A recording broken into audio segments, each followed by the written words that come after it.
ஒரு நிமிஷம் எல்லாருமே கொஞ்சம் அமைதியா இருக்கு. நமக்கு ஆஸ் பர் கவர்மெண்ட் சார் ஒரு நிமிஷம் சார் கொஞ்சம் அமைதியா இஷ்யூ வந்து கொஞ்சம் பொறுமையா முடிச்சிடலாம் சார். ஆஸ் பர் நம்ம கவர்மெண்ட் ஜியோ பிரகாரம் நமக்கு முன்னாள் முதலமைச்சருக்கு போட்டோ மாடல் அப்படிங்கிற ஒரு இன்ஸ்ட்ரக்ஷன் இருக்கு.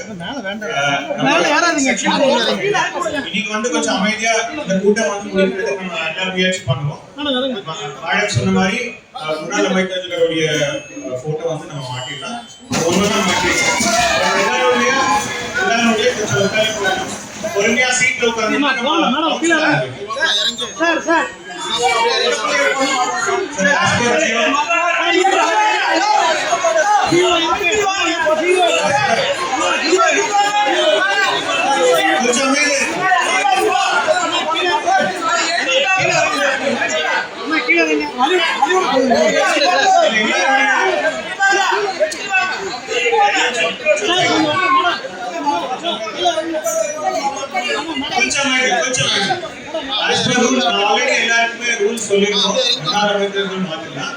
இந்த கவுன்சில் வந்து நம்ம தெரியல